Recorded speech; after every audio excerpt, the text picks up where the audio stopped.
할렐루야. 오늘 참 좋은 날입니다. 밖에는 부슬부슬 비가 내리고 있지만 그 비가 이 땅의 가뭄을 가시게 하고 또 가을에 풍성한 열매를 맺는 또 하나의 밑거름이 될 줄로 믿습니다. 이 시간에도 우리 심령에도 하나님의 은혜의 단비가 내려져서 그 은혜로 우리의 삶이 더욱 윤택해지고 또한 성령의 9가지 열매를 맺으며 더없는 하나님의 나라의 복을 누리며 살아가는 우리 모두가 되기를 주의 이름으로 축원합니다.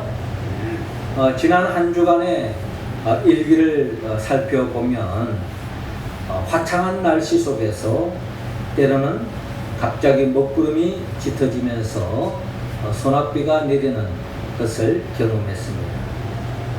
이처럼 날씨가 늘 맑음이 있는 것이 아니라 맑았다가 또 비가 오고 또 비가 오다가 또 한순간에 맑아지는 일기 속에 우리는 한 주간 보냈습니다. 우리 인생도 이와 같은 일기처럼 매일 삶이 화창한 날만 있는 것이 아닙니다. 예기치 못하게 우리를 슬프게 하고 또 우리를 힘들게 하는 일들이 우리의 일상 속에 찾아올 때가 있습니다. 삶만 그런 것이 아니라 우리의 믿음의 여정에도 마찬가지입니다. 예수를 믿고 믿음의 길을 가는 가운데도 마치 순풍의 돛담배처럼 아무 어려움 없이 순탄한 삶을 살 것 같은데 한순간에 풍랑으로 인하여 어려움을 겪는 것처럼 우리의 삶 속에 더없는 어려움이 다가와서 한순간에 시험이 들고 넘어지고 자빠지는 것이 우리의 신앙의 여정에도 있다는 것입니다. 이처럼 맑은 날씨만 있는 것이 아니고 흐린 날씨도 있고 좋은 날만 있는 것이 아니고 슬픈 날도 있고 모든 일이 잘 될 날이 있는 것만 아니고 때로는 모든 일들이 안 되는 그런 날도 우리는 경험합니다. 그러나 우리의 삶이 날씨 좋은 날은 기분 좋다가 날씨가 흐리면 그날은 불행한 그런 식으로 살아가는 사람은 아무도 없을 것입니다. 날씨가 좋으면 좋은 대로 날씨가 나쁘면 나쁜 대로 그 속에서도 행복을 찾고 또한 즐거운 삶을 살아가는 것이 지혜로운 삶의 모습일 것입니다. 그런 삶을 살아가는 사람의 특징은 그저 환경에 의지해서 살아가는 인생이 아니라 분명한 목적의식을 가지고 목적에 이끌리는 삶을 살아가는 사람은 결국 진정한 행복으로 나아갈 수 있다는 것입니다. 성경의 표현에 의하면 우리가 하나님의 뜻대로 살아갈 때에 거기 진정한 행복이 있다는 것입니다. 우리 일들이 잘 되고 못 되고 중요한 것이 아니라 내가 오늘도 하나님의 뜻대로 하나님이 우리를 부르신 그 목적대로 살아가고 있다면 그 삶의 자리가 행복의 자리입니다. 그러나 우리가 이 세상에서 아무리 남들이 부러워하는 자리에 있고 남들이 부러워하는 집에 살고 있고 남들이 부러워하는 그런 보수를 받고 살아가고 있다 할지라도 하나님의 뜻과 동떨어져 있다면 그것은 진정한 행복한 삶이라고 우리는 이야기할 수 없는 것입니다. 오늘 성경의 본문의 본문은 하나님의 뜻대로 살아가는 사람, 하나님의 부르신 목적에 이끌리며 살아가는 한 인생을 우리는 볼 수가 있습니다. 그 주인공이 바로 오늘 본문에 등장하는 세례 요한입니다. 세례 요한은 그는 어떠한 희생을 감수하고서라도 하나님의 뜻을 이루는 데 집중하고 또 하나님의 뜻을 이루기 위하여 살아가는 인생길을 걸어갔던 것이 바로 세례 요한입니다. 이 세례 요한은 장차 오신 예수 그리스도를 예표하는 삶의 모델이었고 결국 예수님과 함께 믿음의 길을 걸어가는 우리 모두가 이 세례 요한을 통하여서 우리가 믿음의 모델을 삼아야 할 것입니다. 결국 이 땅을 살아가는 우리 모두는 결국 세례 요한을 통하여서 우리가 본받고 세례 요한이 그 어떠한 희생을 감수하고서라도 하나님의 뜻을 이루었던 그 삶을 하나님은 우리 모두가 살기를 원합니다. 그렇다면 오늘 성경 본문을 통해서 세례 요한의 삶은 어떠한 삶을 살았는가 우리가 살피고 믿음의 길을 걸어가는 우리 또한 그 세례 요한의 길을 통하여서 주님을 닮아가고 주님이 걸어가셨던 그 길을 걸어가는 우리의 모습 되기를 원합니다. 먼저 우리는 세례 요한은 어떤 삶을 살았는가 오늘 본문을 통하여 살펴볼 건데, 먼저 오늘 본문 14절을 통하여 세례 요한은 죄인을 살리는 삶으로 나아갔다라는 것입니다. 14절 우리 같이 한번 읽어볼까요? 시작. 이에 예수의 이름이 드러난지라 헤롯 왕이 듣고 이르되 이는 세례 요한이 죽은 자 가운데서 살아났도다. 그러므로 이런 능력이 그 속에서 일어났느니라 하고. 자, 오늘 본문 14절 이렇게 시작하고 있습니다. 이에 예수의 이름이 드러난지라. 예수님의 공생의 사역이 점점 확장되어져 가고 있습니다. 예수님뿐만 아니라 예수님은 제자들을 둘씩 묶어서 주님이 하셨던 그 사역을 함께 감당함으로 하나님의 나라를 더 효율적으로 확장해 가고, 또 이런 사건을 통해서 주님의 이름이 더 크게 드러나는, 많은 사람들이 예수의 소문을 더 많이 듣게 되어지는, 한마디로 복음이 날로 전파되어지는 역사가 일어나는 것입니다. 자, 이러한 상황 속에서 헤롯 왕도 이 이야기를 들었습니다. 예수라는 사람이 있는데 보통 사람이 아니다. 그분의 표적과 기적을 볼 때에, 그분이 하는 말씀을 들을 때에 이 보통 사람이 아니다라는 것을 헤롯 왕도 들었습니다. 이때 헤롯 왕은 이런 예수를 향해서 이렇게 이야기합니다. 이는 세례 요한이 죽은 자 가운데서 살아났도다. 그러므로 이런 능력이 그 속에서 일어나느니라 라고 말하고 있습니다. 헤롯 왕은 이 예수님을 이야기를 들었을 때 그분이 바로 세례 요한이 다시 죽은 자 가운데서 살아난 것이 아닌가 라고 그는 생각했다는 것입니다. 그리고 그렇게 생각할 수밖에 없는 것은 세례 요한이 대단한 능력의 하나님의 종이라는 것을 그는 이미 인지했기 때문에 예수님도 그렇게 생각했다는 것입니다. 헤롯 왕이 예수님에 대한 생각이 있듯이 많은 사람들도 15절에 보니까 어떤 이는 그가 엘리야라 하고, 또 어떤 이는 그가 선지자니 옛 선지자 중에 하나와 같다 하되라고 기록되어 있는 것처럼, 어떤 사람은 엘리야가 아닌가, 선지자들의 예언에 의하면 엘리야가 다시 나타나고 결국에는 그리스도가 등장할 것이다 라고 예언한 바가 있는데, 혹 이분이 혹 그 엘리야를 칭하는, 그리고 그리스도가 아닐까라고 하는 생각이 많은 사람들이 생각을 가지게 된 것입니다. 또 보편적으로 많은 사람들이 옛 선지자 중에 하나와 같다. 이건 정말 선지자, 보통 사람이 아니라는 거죠. 하나님이 보낸 사람이다. 일반적으로 그렇게 생각했던 것입니다. 자, 그런데 16절에 헤롯은 듣고 이르되 내가 목벤 요한 그가 살아났다 라고 이야기하고 있습니다.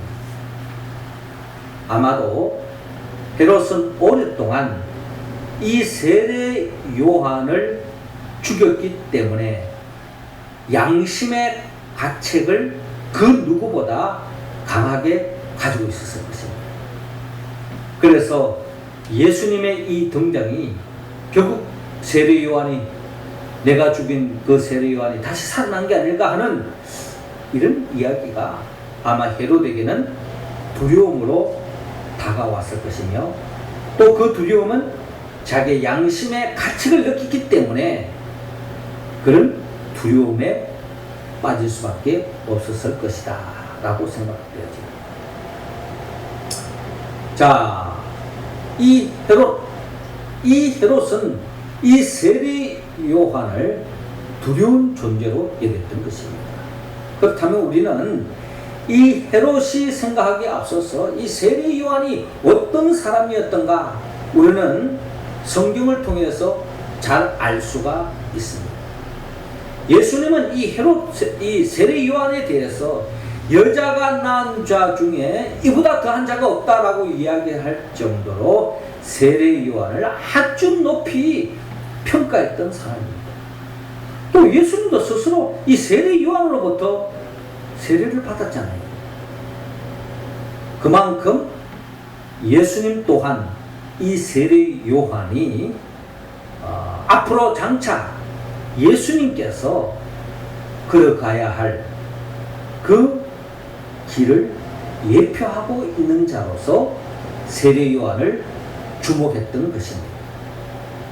여러분, 세례 요한은 어떤 사람입니까? 세례 요한이 광야에서 외쳤던 그 소리, 광야에서 외쳤던 그 소리는 회개하라였습니다. 회개하라! 천국이 가까이 왔느니라. 그러니까 이 세례 요한은 그 누구보다 회개를 촉구했던 사람입니다.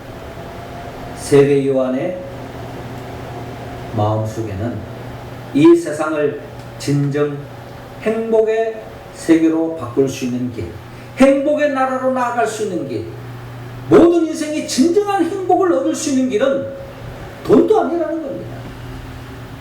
물질도 아니라는 겁니다.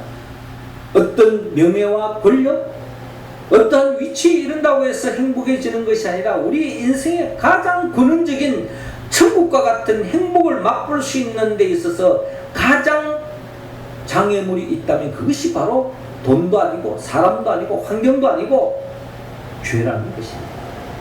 죄에 빠진 사람은 결코 행복을 누릴 수 없습니다. 성경을 통하여 들려주는 하나님의 뜻이죠. 하나님의 말씀입니다. 죄를 범한 아담과 하와는 에덴 동산에서 더 이상 살 수가 없었던 것처럼 죄를 범한 인생은 참된 행복을 누릴 수 없는 겁니다. 그래서 세례 요한은 일찍이 모든 선지자들이 줄기차게 외쳤던 하나님의 메시지, 그것은 바로 회개하라, 천국이 가까이 왔느니라. 죄의 문제가 해결되어져야 참된 행복을 누릴 수 있다. 여러분, 우리가 참된 행복을 꿈꾸고 있습니다. 그러기 위해서는 우리는 죄로부터 자유함을 얻어야 되고 죄로부터 구원함을 받아야 되는 것입니다. 세례 요한은 이 죄의 문제를 해결하는 자만이 진정한 행복의 길로 나아갈 수 있었다고 그는 믿고, 그것이 바로 하나님의 뜻이요, 그 하나님의 뜻을 증거하는 데에 조금도 주저하지 않았습니다. 마태복음 4장 17절에 보면 예수님께서 광야에서 40일 동안 시험을 통과한 후에 세례 요한으로부터 세례를 받고 난 뒤부터 예수님이 선포된 말씀은 마태복음 4장 17절에 회개하라, 천국이 가까이 왔느니라 라는 말씀입니다. 동일한 말씀이죠. 죄의 문제가 해결되어져야 진정 행복할 수 있다는 것입니다. 이것은 성경 66권을 통하여 들려주는 진리의 말씀입니다. 이 죄의 문제는 인간의 힘으로 의지로 되는 것이 아닙니다. 결국 인간이 스스로의 능력으로 이 죄의 문제를 해결할 수 없기 때문에 그 죄의 문제를 해결하여 이 땅에 오신 분이 바로 예수님인 것입니다. 마태복음 2장 21절에 아들을 낳으리니 이름을 예수라 하라. 이는 그가 자기 백성을 그들의 죄에서 구원할 자이심이라 하니라 라고 기록되어 있습니다. 그렇습니다. 죄로부터 구원할 수 있는 사람은 예수밖에 없습니다. 예수 이름 그 자체가 자기 백성들의 죄로부터 구원할 자라는 것입니다. 예수님은 자기 백성들, 즉 우리들을 구원하기 위하여 이 땅에 오신 분입니다. 그렇게 본다면 예수님은 세례 요한의 생각과 다를 바가 없습니다. 요한 1서 3장 8절에 보면 죄를 짓는 자는 마귀에 속하나니 마귀는 처음부터 범죄함이라. 하나님의 아들이 나타나신 것은 마귀를 멸하려 하심이라. 예수님이 이 땅에 오신 목적, 마귀를 멸하러 오신 것인데, 마귀를 멸하는 방법은 죄의 문제를 해결하는 것입니다. 죄의 문제를 해결하지 않은 사람은 마귀의 종로를 할 수밖에 없고, 마귀의 종로를 하다 보면요, 때로는 재벌이 될 수도 있습니다. 마귀의 종로를 하다 보면 높은 자리에 이를 수도 있어요. 마귀의 종로를 하다 보면 세상 사람들이 부러워하는 권력과 자리에 이를 수도 있는 겁니다. 그러나 마귀에 속한 자는 결국 멸망할 수밖에 없는 것입니다. 예수님이 이 땅에 오신 목적, 결국 죄로부터 우리를 구원하기 위하여 이 땅에 오셨다. 예수님이 이 땅에 오신 궁극적인 목적은 요한복음 3장 16절에 밝히는 것처럼 하나님이 세상을 이처럼 사랑하사 독생자를 주셨으니 이는 그를 믿는 자마다 멸망하지 않고 영생을 얻게 하려 하십니다. 그렇습니다. 예수님이 죄인들을 사랑하기 때문에 인간의 몸으로 이 땅에 오신 것입니다. 죄인들을 사랑하기 때문에, 죄인들을 살리기 위해서, 죄인들을 심판하기 위해서 예수님이 이 땅에 오신 것이 아니라는 것입니다. 죄인들을 살리기 위해서, 죄인들을 사랑하기 때문에 하나님이 독생자 예수 그리스도를 이 땅에 보내셨고, 예수님은 죄인들을 살리기 위해서 십자가에 못 박혀 죽음을 당하는 희생의 길을 걸어가셨다라고 성경을 통하여 우리에게 말씀하고 있습니다. 그렇게 본다면 우리는 죄인을 사랑해야 합니다. 죄는 미워하되 죄인은 사랑해야 합니다. 이것이 바로 세례 요한의 마음이었고 예수님의 마음이었고 우리가 품어야 할 마음입니다. 죄는 미워하되 죄인은 사랑하고 죄인을 살리는데 힘써야 할 것입니다. 우리가 죄인을 사랑하고 죄인을 살릴 수 있는 유일한 길, 복음이신 예수 그리스도밖에 없습니다. 그 예수 그리스도를 증거하고 예수를 믿게 함으로 진정한 세례 요한이 걸어가는 주님이 원하는 삶을 살아가는 우리 모두가 되기를 주의 이름으로 축원합니다. 이어서 세례 요한은 바르게 고치는 삶으로 나아갔습니다. 18절 말씀 우리 같이 한번 읽어봅시다. 시작. 이는 요한이 헤롯에게 말하되 동생의 아내를 취한 것이 옳지 않다 하였습니다. 아멘. 자, 오늘 본문 17절에 보니까 전에 헤롯이 자기가 동생 빌립의 아내 헤로디아에게 장가든 거로 이 여자를 위하여 사람을 보내어 요한을 잡아 옥에 가두었으니. 자, 헤롯이 이 세례 요한을 죽인 그 이유를 오늘 본문 이어서 밝히고 있습니다. 이 헤롯은 이복 동생인 이 빌립을 죽였습니다. 죽인 이유는 빌립의 아내가 헤롯이 마음에 들었던 것입니다. 그래서 이 동생의 아내를 차지하기 위해서 빌립을 동생을 죽였던 것입니다. 죽이고 이 빌립의 아내 헤로디아를 자기의 아내로 삼은 것이 바로 이 헤롯 왕이었습니다. 자, 이 사건이 있고 난 뒤로부터 헤로디아의 마음속에 헤롯 왕의 마음속에 세례 요한이 눈의 가시로 여겨진 것은 세례 요한이 이 잘못된 일을 지적했기 때문입니다. 18절 보니까 이는 요한이 헤롯에게 말하되 동생의 아내를 취한 것이 옳지 않다 라고 이야기했던 것입니다. 권력자에게 적당하게 아부하는 것이 이 세상 많은 사람들의 처세술이라고 생각하고 그것이 이 세상에서 잘 사는 길이라고 생각합니다. 그러나 세례 요한은 잘못된 것은 잘못된 것이라고 이야기하는 사람이었습니다. 옳지 않은 것은 옳지 않다라고 이야기하는 거예요. 가지 말아야 할 것을 말리는 사람이 바로 세례 요한이었습니다. 동생의 아내를 취하는 것이 옳지 않다. 이것을 헤롯 왕에게 이야기하고 사람들에게 이야기하는 겁니다. 이 이야기가, 이 소문이 헤로디아의 귀에도 들려오고 헤롯 왕에도 이 순간부터 신기가 불편하고 세례 요한을 눈의 가시로 여기는 것이 당연한 것입니다. 자, 우리는 여기에서 이 세례 요한이 왜 이 헤롯에게 이런 이야기를 했을까? 조금 세례 요한이 좀 생각이 짧은 것이 아닌가? 이렇게 이야기하면 회개하지도 않고 세례 요한의 큰 고난을 당할 것인데 왜 이런 일을 자초했을까 하는 생각을 가질 때가 있습니다. 그러나 여러분, 하나님의 종은 하나님의 뜻에 순종하는 것입니다. 내 기분에 따라, 내 이해관계에 따라 하나님의 말씀을 전하는 것이 아닙니다.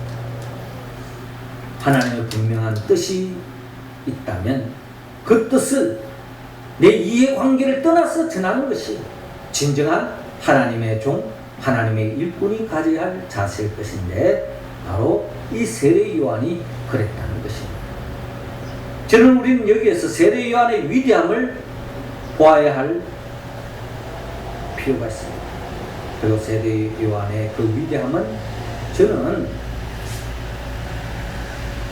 요나 선지자를 통해서 세례 요한이 참 위대하다라는 생각을 가져봅니다. 왜냐하면 여러분들이 잘 아는 이 요나 선지자가 여러분들 잘 알 것입니다. 하나님의 명령이 있었지만 그 명령을 거스리고 도망가다가 큰 물고기 뱃속에 들어가서 어려움을 겪고 난 뒤에 하나님의 말씀에 순종했던, 명령에 순종했던 요나 선지자를 여러분들이 잘 알 것입니다. 요나가 하나님의 종인데도 불구하고 하나님의 명령에 불순종한 데는 이유가 있습니다. 왜 그렇습니까? 하나님께서 아수르의 수도 이 니느웨에 가서 회개를 촉구하는 것입니다. 근데 요나는 그 하나님의 명령을 순종하지 않았어요. 그가 하나님이 미워서가 아니라 요나가 하나님의 명령을 순종하지 않는 이유는 우리가 인간적으로 충분히 이해할 수 있는 것입니다. 왜냐하면 이 니느웨가 어떤 나라입니까? 아수르의 수도로서 거기에 왕들이 있고 많은 그 아수르 제국에 그 사람들이 살고 있는데 이 아수르라고 하는 이 나라는 결국에는 북이스라엘을 멸망시킨 나라였고 오랫동안 괴롭혔고 이스라엘의 어떻게 보면은 엄청난 암적 존재가 바로 이 아수르입니다. 남유다도 엄청나게 이 아수르부터 어려움을 겪었죠. 그런데 이 아수르가 멸망하지 않도록 그들의 죄가 너무 심하기 때문에 멸망하지 않도록 하나님이 회개를 하라고 요나에게 시켰던 것입니다. 그런데 요나는 듣지 않았어요. 왜 듣지 않느냐? 이들이 만약에 회개하면은 멸망하지 않을 것이고 구원을 받기 때문에 요나의 마음속에는 너무나도 그는 민족주의자였기 때문에 이 이스라엘 사람들의 너무나도 철천지 이 원수인 이 이 니느웨 사람들이 다 멸망했으면 좋겠다 하는 것이 이 요나의 솔직한 고백이에요. 그래서 요나는 니느웨 가서 회개를 촉구하려고 하지 않았습니다. 그냥 그들이 지난날에 잘못한 것을 하나님이 헤아리고 심판하시고 멸망하기를 요나는 바랬던 것입니다.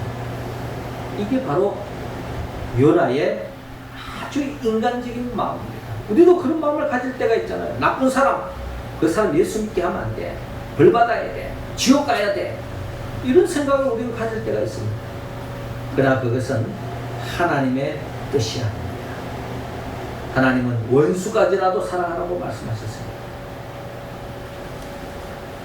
내가 원치 않는다 할지라도 하나님은 그 죄인을 살리기를 원하고 바른 길로 가게 하기를 하나님은 원하고 있는 것입니다. 그런 의미에서 볼 때에 이 세례 요한도 이 헤롯의 이 잘못을 이야기하지 않고 하나님의 심판을 받는 것이 아마 세례 요한의 인간적인 마음일지도 모릅니다. 그러나 세례 요한은 그 인간적인 감정을 걸러내고 하나님의 뜻을 받들어 헤롯에게 직설적으로 이야기합니다. 한마디로 돌직구로 이야기하는 거죠. 동생의 아내를 취한 것이 옳지 않다. 이거는 하나님이 기뻐하지 않는 일이다. 하나님 앞에 죄다. 라는 식으로 이야기하는 거죠. 이렇게 이야기하는 것은 세례 요한이 남의 잘못을 들추어내고 그것을 지적질하는 것이 세례 요한의 사명이 아니었습니다. 세례 요한이 말 그대로 세례 요한이 된 것은 세례를 통해서 사람들을 회개케 하게 하고 바른 길로 가도록 인도하게 하는 것이 바로 요한의 사명, 즉 세례 요한의 사명이었습니다. 한마디로 헤롯 왕도 용서할 수 없는 사람, 심판의 대상이지만 바른 길로 인도하게 하기 위한 것이 바로 세례 요한의 마음이요, 그것은 바로 하나님 아버지의 뜻을 받드는 마음이었다는 것입니다. 예수님도요, 이 세상에 정죄하고 심판하게 하기 위해서 이 땅에 오신 것이 아닙니다. 요한복음 8장에 보면 현장에 가늠한 그 여인을 향하여 많은 사람들이 율법의 이름으로 돌로 쳐 죽이려고 했을 때 이 중에 죄 없는 자 먼저 돌을 던지라라고 말씀하셨을 때 모든 사람들이 불끈진 그 돌을 내려놓고 제갈 길로 갔습니다. 그러면서 예수님께서 이 현장에 가늠한 이 여인에게 다시는 죄를 짓지 말라고 말씀하시며 새로운 살 길을 열어주신 것을 바라볼 수 있습니다. 예수님을 정죄하고 심판하기 위함이 아니라 바른 길로 인도하기 위한 것이 바로 주님이 이 땅에 오신 목적이었고 결국 세례 요한이 걸어갔던 그 길과 다름이 없다는 것입니다. 그렇게 본다면 우리 또한 우리 주위에 잘못되고 또한 불의한 사람을 보고 그것을 비판하고 정죄하기에 앞서서 그를 복음이신 예수께로 인도하여서 진정한 바른 길로 인도해 나가는 우리의 삶이 되어져야 할 것입니다. 마지막 세 번째로 세례 요한은 의롭고 거룩한 삶이었다. 20절 같이 읽습니다. 시작. 헤롯이 요한을 의롭고 거룩한 사람으로 알고 두려워하여 보호하며 또 그의 말을 들을 때에 크게 번민을 하면서도 달갑게 들음이러라. 아멘.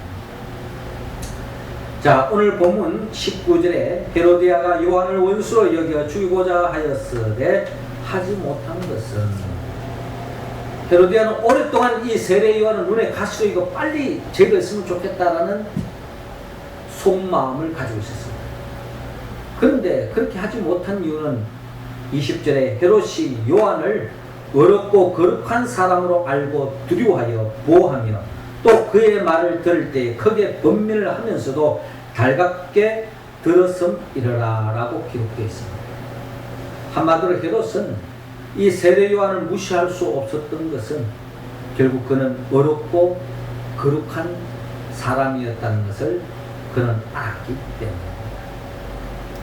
어렵고 거룩한 사람, 한마디로 흠잡을 데가 없는 사람이었고, 정직한 사람이었고, 반듯한 사람이었고, 어려운 사람이었고, 하나님의 종으로서의 삶을 살았다는 것을 헤롯 왕도 이미 알고 있었다는 것입니다. 그럼에도 불구하고 그는 헤로디아의 요구에 따라 눈의 가시로 여겨졌던 세례 요한을 죽음의 자리로 몰아가는 것을 바라볼 수 있습니다. 21절에 마침 기회가 좋은 날이 왔으니 곧 헤롯이 자기 생일에 대신들과 천부장들과 갈릴리 귀인들로 더불어 잔치하였어요. 헤로디아의 딸이 친히 들어와 춤을 추어 헤롯과 그의 함께 앉은 자들을 기쁘게 한지라. 왕이 그 소녀에게 이르되 무엇이든지 내가 원하는 것을 내가 구하라 내가 주리라 하고 또 맹세하기를 무엇이든지 내가 내게 구하면 내 나라의 절반까지라도 주리라 하거늘. 그가 나가서 그 어머니에게 말하되 내가 무엇을 구하니까? 그 어머니가 이르되 세례 요한의 머리를 구하라 하니. 그가 곧 왕에게 급히 들어가 구하여 이르되 세례 요한의 머리를 소반에 얹어 곧 내게 주기를 원하옵나이다. 왕이 심히 근심하나 자기가 맹세한 것과 그 앉은 자들로 인하여 그를 거절할 수 없는지라. 왕이 곧 시병 하나를 보내어 요한의 머리를 가져오라 명하니 그 사람이 나가 옥에서 요한을 목베어 그 머리를 소반에 얹어다가 소녀에게 주니 소녀가 이것을 그 어머니에게 주니라. 요한의 제자들이 듣고 와서 시체를 가져다가 장사하니라 라고 오늘 성경은 기록되어 있습니다. 한마디로 헤롯이 세례 요한을 죽였습니다. 그것도 참수를 하였어. 목을 잘랐어. 세례 요한은 비참한 죽음으로 끝났어요.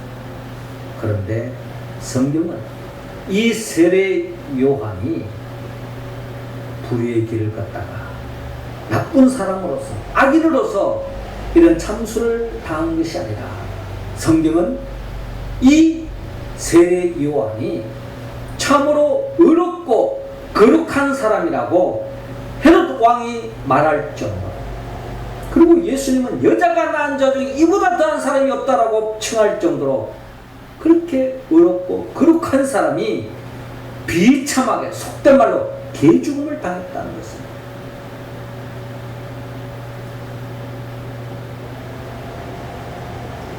이러한 죽음의 이야기가 예수님께도 그대로 이어집니다.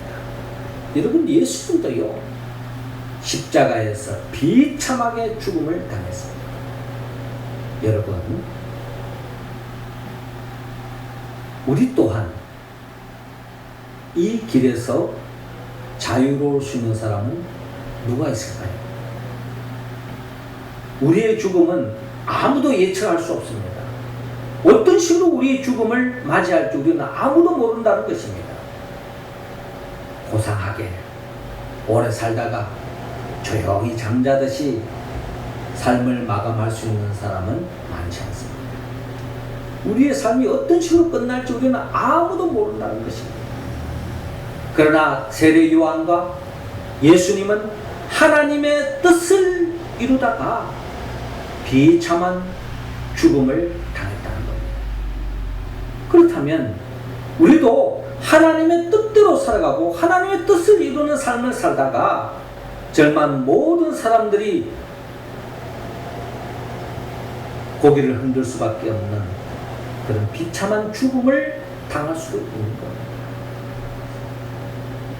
우리는 지난달에 광주에서 버스를 타고 가다가 건물을 철거하는 가운데서 건물이 넘어져 가지고 순식간에 운명을 달리하는 사람을 뉴스를 통해서 접했습니다. 미국에서는 그 멀쩡한 아파트가 한순간에 무너져서 수많은 사람이 죽어나갔어요. 지난날 성수대교가 무너지고 삼품 백화점이 한순간에 무너지고 또 아닌 게 아니라 지금도 코로나로 인하여서 우리가 어려움을 겪고 있지만 우리 노예에서도 목사님 중에 코로나로 인해서 죽은 사람이 있습니다. 제가 아는 선교사님도 코로나 때문에 죽은 선교사님이 있습니다. 코로나로 인한 죽음이 예수 믿지 않기 때문에 걸리는 게 아니에요. 예수 잘 믿는 가운데서도 코로나로 인하여 죽음을 당할 수가 있습니다. 우리는 어떤 식으로 죽음을 맞이할지 아무도 모른다는 겁니다. 그러나 중요한 것은 우리의 죽음의 문제는 하나님의 손에 달려있고, 중요한 것은 그가 이 땅을 살아오면서 어떤 길을 걸어왔느냐, 어렵고 거룩한 삶을 살았느냐, 그것이 바로 천국으로 이어지느냐 이어지지 못하느냐의 갈림길에 놓여진다는 겁니다. 사랑하는 성도 여러분, 주님은 로마서 5장 17절 18절을 통하여 우리에게 분명히 말씀합니다. 한 사람의 범죄로 말미암아 사망이 그 한 사람을 통하여 왕노릇하였은즉 더욱 은혜와 의의 선물을 넘치게 받는 자들은 한 분 예수 그들을 통하여 생명하신 왕노릇하도다. 그런즉 한 범죄로 많은 사람이 정죄에 이른 것 같이 한 의로운 행위로 말미암아 많은 사람이 어렵다 하심을 받아 생명에 이르렀느니라 라고 말씀하고 있습니다. 세례 요한의 희생, 더 나아가 예수님의 희생은 헛된 희생으로 끝나지 않았습니다. 예수님의 죽음을 통하여 우리는 죄사함의 은총을 입고 우리 모두가 거룩하고 어려운 존재로 세움을 받았다고 성경은 분명히 말씀하고 있습니다. 이 말은 결국 우리가 언제 어느 순간에 죽음을 맞이한다 할지라도 죽음으로 끝나는 것이 아니라 영원한 천국에 이를 것이고, 우리는 이미 영원한 생명이 잇되어 있다는 것을 여러분 믿으시기 바랍니다. 그러므로 이러한 믿음에 서 있는 사람은 어떠한 희생도 감수할 수 있고, 심지어 순교까지도 감수할 수 있고, 하나님의 뜻을 이루는데 쓰임받을 수 있다는 것을 오늘 성경을 통하여 우리에게 말씀하고 있습니다. 사랑하는 성도 여러분, 주님은 우리 모두가 세례 요한을 통하여 예수님을 바라보기를 원합니다. 그리고 예수님과 같이 죄인을 살리고 바르게 고치고 진정 어렵고 거룩한 생명이 되기를 원합니다. 그러기 위해서는 우리가 성령의 도움을 받아야 합니다. 성령의 도움을 받지 않고서는 우리는 죄인을 살릴 수 없고 바르게 고칠 수도 없고 어렵고 거룩한 믿음의 길을 걸어갈 수 없습니다. 성령은 예수의 영입니다. 예수님은 누구입니까?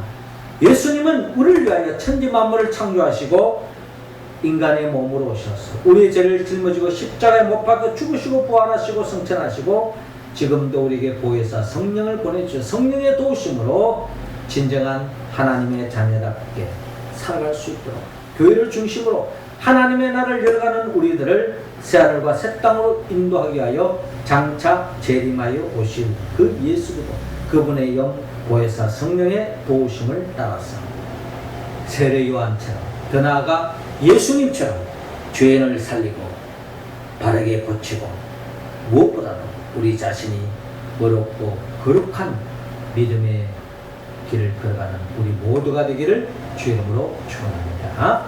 기도드리겠습니다. 하늘에 계신 우리 아버지, 이 시간 우리 각자 한 사람 한 사람의 성령의 기름을 부어주셔서 성령의 이끌림 받고 하나님의 사역을 감당했던 세례 요한, 더 나아가 예수님과 같이 죄인들을 살리고 바르게 고치고 또 어렵고 거룩한 삶을 살아갈 수 있도록 인도하여 주옵소서. 예수님의 이름으로 기도드리옵나이다. 아멘.